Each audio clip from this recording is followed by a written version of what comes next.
আসসালামু আলাইকুম। New laptop টুলসের পক্ষ থেকে সবাইকে শুভেচ্ছা ও স্বাগতম। আমি মোহাম্মদ আফজল হোসাইন আবারও চলে আসলাম আরেকটি নতুন ভিডিও নিয়ে। তো আজকে ভিডিওতে দেখাবো হচ্ছে Lenovo মনিটর সম্পর্কে কথা বলবো। তো চলুন সরাসরি আগে মনিটরটি দেখি সমস্যা কি, তারপরে সমাধান অবশ্যই দেখব। তো ভিডিওটি স্কিপ করবেন না, কেউ সম্পূর্ণ ভিডিওটি দেখুন। তো চলুন সর্বপ্রথম আমরা এটাকে আমাদের এটা হাতে যেটা আছে হচ্ছে একটি Lenovo মনিটর। একটু কাছে আসতে হবে Lenovo, আর এটা মডেলটা আমরা পরে দেখাবো। তো চলো আমরা পাওয়ার দিই আগে, সর্বপ্রথম পাওয়ারটা দিই, সমস্যাটা দেখি। একটু কাছে আসতে হবে। Lenovo লেখার সাথে সাথেই কিন্তু আমাদের এই যে শেডগুলো আসতেছে, পাশাপাশি এই লেখা আবার ক্লিয়ার হয়ে যায়, আবারও শেড আসবে। এইটাই হলো মূল সমস্যা। তো এটা কিন্তু প্যানেলের সমস্যা। তো চলুন আমরা আরেকবার অফ করে অন করে দেখব। তো আরেকবার অন করে দেখি আমরা। দেখুন লোগোর সাথে কিন্তু এই যে শেডগুলো, যেটা আমরা বর্ডার লেসের ক্ষেত্রে দেখি। তো আমরা চলুন আগে এটাকে বিজে কেবল লাগানোর পরে কি হয় দেখি। এই আমাদের বিজে সিগন্যাল দেওয়া হলো, তারপর দেখুন এই যে লেখার সাথে সাথে শেড আবার ক্লিয়ার হয়ে যাচ্ছে। আবারও দেখবেন যে কিছু সময় পরে আসবে এই যে এতটুকু ভালো, শুধু বাকি সবই শেড। তো এটা কিন্তু আমাদের বর্ডার লেস, যে আমরা ডেল বর্ডার লেস মনিটরগুলো দেখি সেই সমস্যার সাথে অনেকটা মিল না, সম্পূর্ণই মিল। তো সেইখানে আমরা কি কাজ করি অবশ্যই আপনারা এর আগেও জানছেন। তো এইটার বিষয়টা দেখব যে এটা কি ওই একই বিষয় না অন্যরকম কোনো বিষয়। তো চলুন আমরা মনিটরটি ওপেন করি, তারপরে দেখি।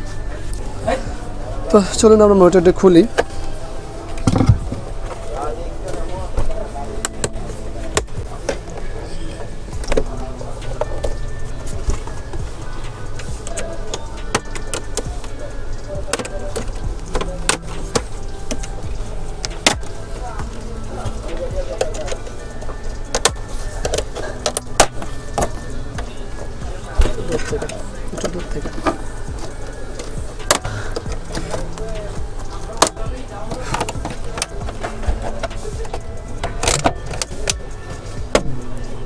তো এই তো মনিটরটি খোলা হয়ে গেল।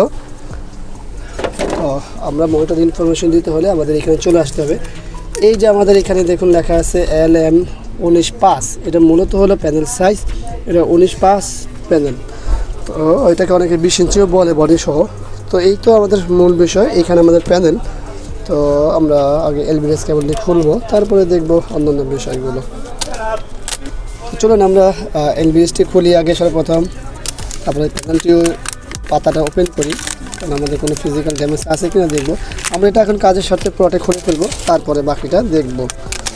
তো এখানে কোনো ফিজিক্যালি কোনো কিছু আছে কিনা অবশ্যই একটু দেখা দরকার, ফিজিক্যালি কোনো কিছু আছে কিনা। তো এখানে আমার চোখে কিছু পড়ে না, আপনাদের চোখে কিছু পড়ছে কিনা। তবে ফিজিক্যাল ড্যামেজ থাকলে অবশ্যই ছবি আসতো না, তারপরে আমরা ফিজিক্যাল দেখি, কারণ অনেক সময় এই সমস্যাগুলো ফিজিক্যাল ড্যামেজ থেকেও হতে পারে। তো চলুন আমরা আবার একটু কানেকশন করব, কানেকশন করে দেখব আমাদের এই যে ডিসি টু ডিসি আইসি যেটা বারবার বলি সেটার কি অবস্থা। তারপরে আরও অন্যান্য যে বিষয়গুলো আছে সেগুলো অবশ্যই খেয়াল করব। তো চলুন আগে কানেকশন দিই, যাওয়ার পরে কি আসে সেটা দেখি। তো আসলো, এরপর আমাদের যে সমস্যাটা আছে মূলত এখানে ক্লিয়ার, এই পাশে শেড পরে, আবার যখন কিছুক্ষণ পরেই এই যে শেড ওই পাশে ক্লিয়ার। তো এটা মূল সমস্যা হলো এটা। তো আমাদের দেখবো এখানে আমাদের ডিসি টু ডিসি আছে কী অবস্থা। সেই ওই যে বর্ডার লেসের মতোই প্রচণ্ড হিট হওয়া, এবং এইটা কিন্তু এলজি প্যানেলই, যেটা বর্ডার লেসও আমাদের ব্যবহার করা থাকে এলজি প্যানেল। তো আমরা একটু কিছু ভোল্টেজ মাপবো, তারপরে দেখবো। তো এখন আমরা সর্বপ্রথম ভোল্টেজ মাপবো, ভোল্টেজ মাপার পরে কি আসে না আসে সবই দেখব। তো মিটারটা অবশ্যই একটু খেয়াল করুন সকলেই। তো আমরা এই জায়গায় চলে আসব। এখানে আমাদের কোন ভোল্টেজটা আছে, এখানে আমাদের হাই ভোল্টেজটা আছে। হাই ভোল্টেজটা একেবারে স্টিল আছে 28 ভোল্ট। এটা 2-1 পয়েন্ট এদিক সেদিক হবে, এটা স্বাভাবিক। তারপরেরটা কি আছে আমাদের ওই এখানে কিন্তু আমাদের মাইনাস ভোল্টেজের সাথে হাই ভোল্টেজের একটা সম্পর্ক আছে, দেখতেই পাচ্ছেন যে প্রতিবারই কিন্তু চেঞ্জিং হচ্ছে। তো এখানে মাইনাস দেখায়, আবার হাই ভোল্টেজ চলে যায়। তো এইখানে এই যে সমস্যাগুলো দেখা যাচ্ছে, তো আমরা এখানেও বিস্তারিত শিওর না এটাই কিনা, এখান থেকেই কোনো মানে এই ভোল্টেজটাই সমস্যা কিনা একেবারে শিওর না, যেহেতু আমাদের এটা বর্ডার লেস না, এটা Lenovo এবং 19 প্যানেল। তো বিষয়গুলো আসলে একটু লক্ষ্য করে দেখতে হবে বারবার। আমরা কিন্তু সবসময় খেয়াল করি মাইনাস ভোল্টেজের উপরে।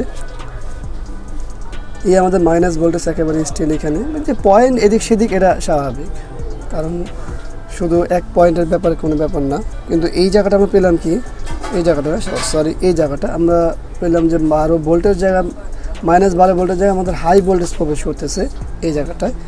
তো সমস্যা তো আছেই, এটা প্যানেল শর্ট বলি, পাশাপাশি দেখতে হবে যে আমাদের প্যানেল কোনো গরম হয় কি না, এখানে কোনো প্যানেল গরম হয় কি না। এখানে কোনো গরম নেই, কিন্তু প্যানেল তো শর্ট আছে। এখন কোথায় শর্ট আছে সেটাই তো বের করা অনেকটা কষ্টদায়ক, এবং এই প্যানেলে যে কত সময় লাগে আল্লাহ ভালো জানে। তো চলুন আমরা আবারও কিছু ভোল্টেজ মাপবো, ভোল্টেজ মাপার রেজাল্টটা কী আসে সেটা দেখবো। তো একটু কাছে আসতে হবে যাতে মিটারটা দেখা যায়। তো এইখানে আমাদের ভোল্টেজগুলো দেখি একটু। এই হলো আমাদের -12 ভোল্ট, সরি -12 ভোল্ট। তো এখন কিন্তু আর এখানে ড্রপিং নেই, এই জায়গাটা কিন্তু আমাদের ভোল্টেজটা ড্রপিং করতো, হাই ভোল্টেজ ঢুকে যেত। তো এখন কিন্তু এই জায়গায় কোনো ভোল্টেজ ড্রপিং নেই। তো এখন যেহেতু ড্রপিং নেই, তো এখন কি অবস্থা সেটা আমরা দেখতে চাই। তো চলুন, সব কিছু অলরেডি লাগানো আছে।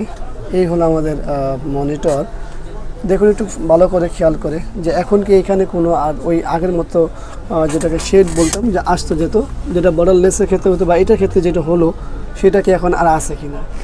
তো এখন তো আমরা দেখতে পাচ্ছি না, তো এটা কোথায় গেল। তো এইটাই বিষয়ে আপনাদের সাথে একটু আলাপ করব।